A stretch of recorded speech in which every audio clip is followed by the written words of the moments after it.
Bom, dando prosseguimento ao meu curso de escultura em isopor passo a passo, busto clássico, nós vamos agora para o módulo 2. A cabeça ela já está projetada, só que tem várias formas de cortar essa cabeça. Eu vou cortar ela usando a mesa de corte. Eu vou explicar como que se faz uma mesa de corte, mas existem outras opções. Vamos lá. Bom, aqui tá aquela metade que eu projetei, né? E isso aqui é a mesa de corte onde eu vou cortar. Mas você repara que isso aqui deve ter, né, uns 13 centímetros, né? E é mais suficiente para fazer a metade do rosto. Só que existem outras possibilidades. Caso você não queira, né, perder um tempo para fabricar uma mesa de corte. Aquele perfil é como se fosse essa face aqui. E o que eu vou fazer? Eu vou duplicar aquele desenho e vou colar um no outro, né? Essa é a minha abordagem, é como eu mais gosto de trabalhar.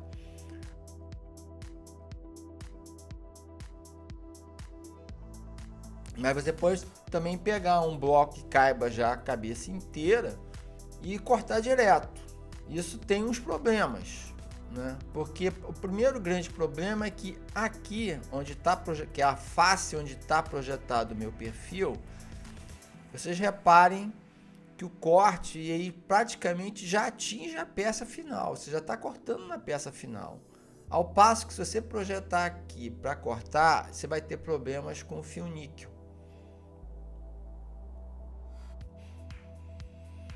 Bom, esse aqui seria o serrote que você poderia usar para cortar aquela metade, né, da cabeça. Só que o serrote ele vai ter um serviço a mais para fazer, né? Isso aqui é exatamente a espessura máxima para você cortar com esse serrote de isopor, com algum controle. Essas são as duas facas de açougueiro.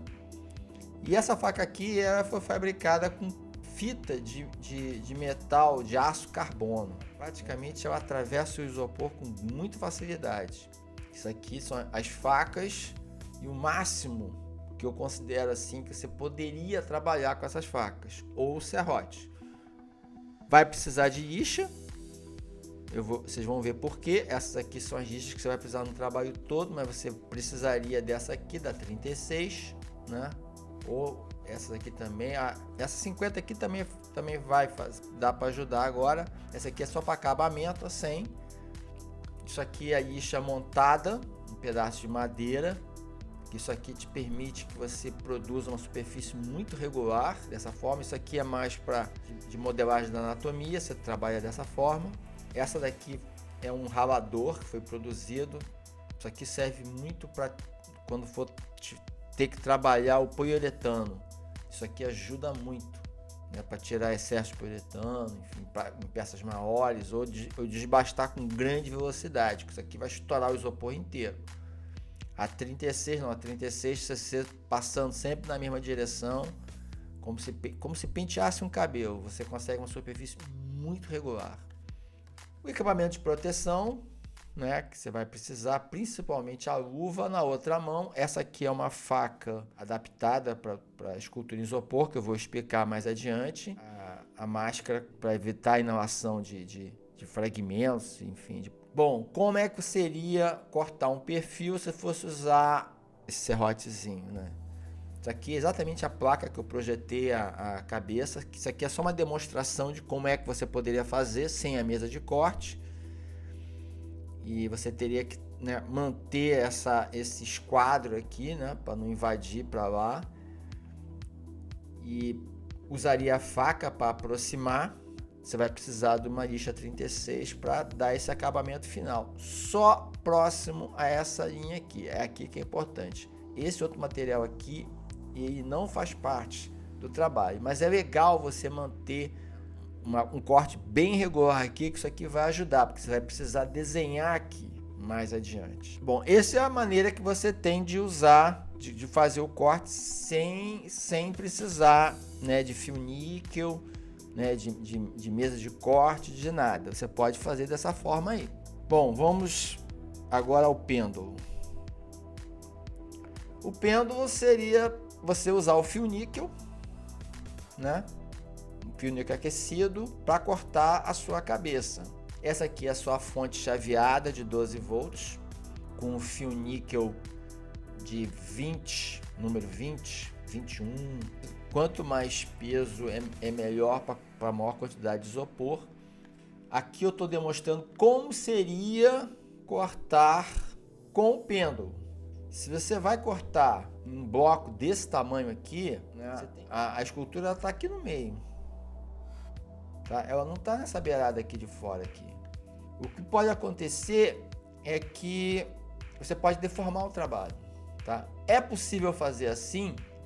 É. Quem preferir fazer o pêndulo tem muita utilidade. É mais fácil de fazer, mais rápido de fazer, muito simples, né? É só uma quantidade de fio paralelo que você abre, você monta, você fecha o circuito aqui, compra o fio níquel, né? Compra a fonte chaveada e você corta aqui perfeitamente. Só tem que tomar cuidado que a pouca quantidade de isopor vai fazer o fio níquel balançar muito aqui. Bom, vamos para a mesa de corte.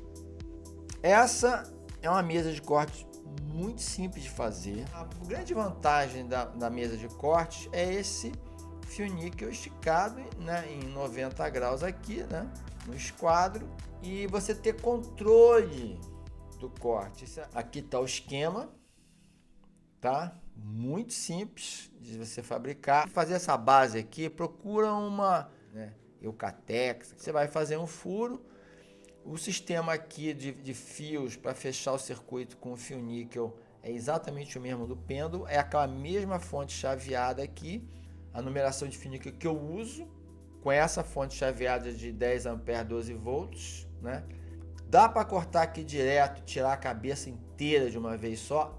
Dá.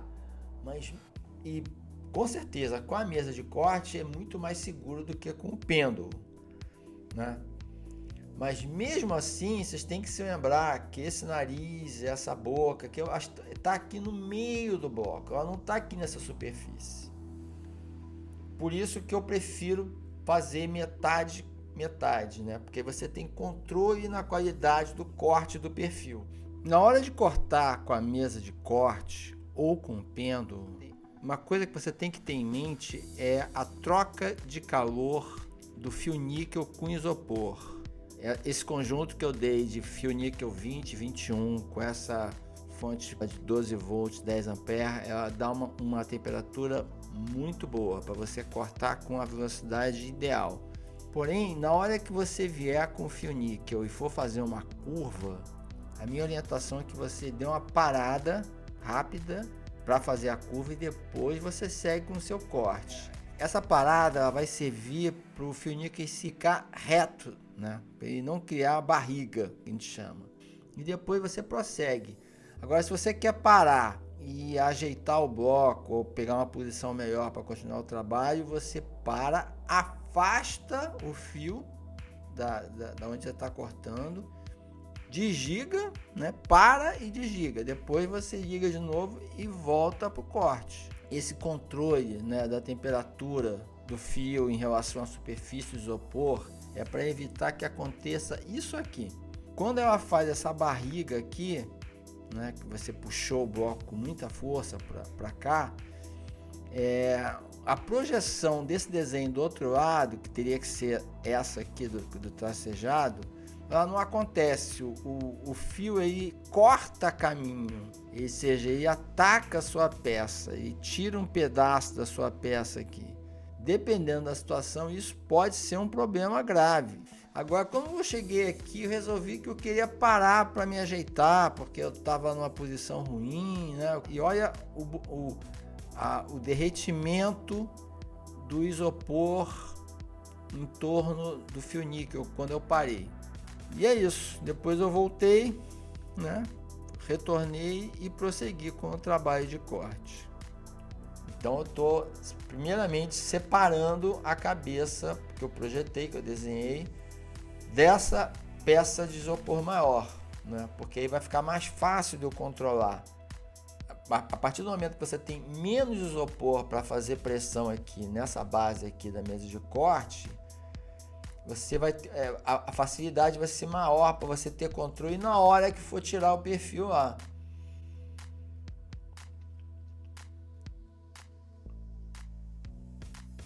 Aqui eu recomendo fortemente que você venha com cuidado, né? Porque aqui, essa parte aqui da boca e do nariz são, até mesmo o queixo, são partes muito importantes. Você praticamente já está tocando na sua escultura.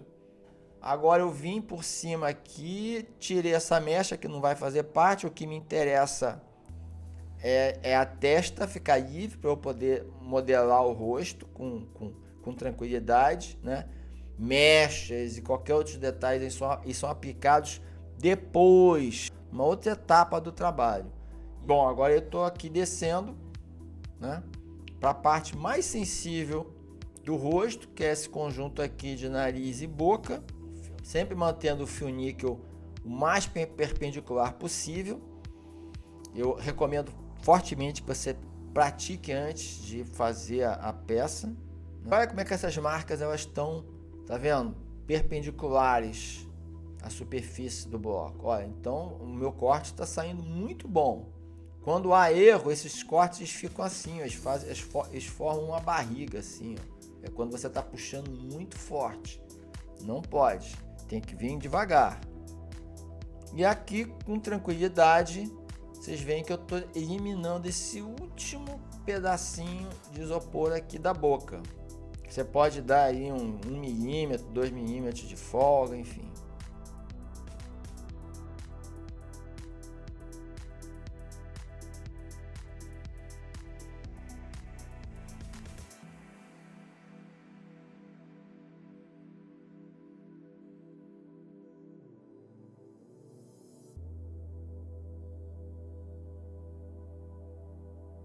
E aqui já é a outra metade, né? Já copiada. Bom, esse aqui é um material que, junto com o isopor, formou essa técnica que eu considero espetacular para fazer escultura de grande dimensão, que é a cola bicomponente de poliuretano. O componente escuro ele sempre tem que ficar acima do componente claro. Evite de fazer algo mais próximo do que isso, porque pode correr o risco do componente claro ficar em maior quantidade. E se ficar em maior quantidade, ele vai ficar borrachudo, ou seja, ele não vai colar. Se tiver mais quantidade de preto, não há problema nenhum. Só vai, se botar muito preto, ele vai se tornar uma mistura de acabamento, que eu vou explicar mais adiante. Mas ele vai colar de qualquer forma. Bom, agora vamos colar os dois perfis que eu reproduzi, né? Você vê que já está aqui, já está marcadinho, todo certinho. Essa aqui é a quantidade mínima que eu vou usar, né? Ele expande com muita, né, rapidez, né? Em menos dependendo da qualidade, né, do estado do poliuretano. E depois você mistura, você tem 3 minutos para trabalhar. Espalhei o máximo que eu pude aqui, porque para evitar que a expansão dele crie um espaço entre as duas cabeças, né? Isso é muito comum de acontecer, porque a força de expansão do poliuretano você não tem como segurar. Você tem que abaixar a expansão dele 3 vezes. Na segunda vez já está bom. Verifico que ele não está mais subindo e aí eu aplico a outra metade. Aquele desenho que eu fiz está aqui nesse lado aqui. Isso aqui são grampos, só que eu não vou usar grampos. São esses ferros para você segurar. No caso aqui, como eu estou usando muito pouca cola, não é necessário, tá? O grande problema todo é evitar que a expansão do poliuretano abra um espaço aqui exatamente no perfil da sua peça.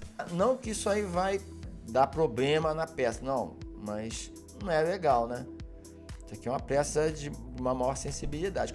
Quando é uma escultura muito grande, uma pequena abertura aqui, aí não tem grande problema, mas nesse caso aqui não. Mantenho a pressão, né, por 5 minutos, sempre observando as marcações. Toma muito cuidado nesse momento, né, que vai expandir, porque a peça pode sambar, tá? Pode sair da marcação. Tem que tomar muito cuidado com isso. E tá aqui colada a minha cabeça, né? O começo da escultura é esse, né? É um perfil bem cortado, bem colado, com o volume que você vai precisar, né? Para fazer o rosto aqui, né? Ou seja, eu cortei um perfil, dupliquei, né? Repeti o processo e colei. Olha só como ficou bem colado. Isso aqui é difícil, tá? Aqui é uma coisa que o pessoal em geral só consegue usando cola de contato. É muito difícil evitar a expansão do poliuretano. Isso aqui é a nossa linha ali. Aqui foi onde eu desenhei uma, aí repliquei a outra, né? Ou seja, aqui você está tocando na sua peça. Agora, esse isopor para cá e para cá, a gente vai agora recortar, a gente vai desenhar isso aqui, esse contorno, tá? E nós vamos partir para a modelagem do rosto.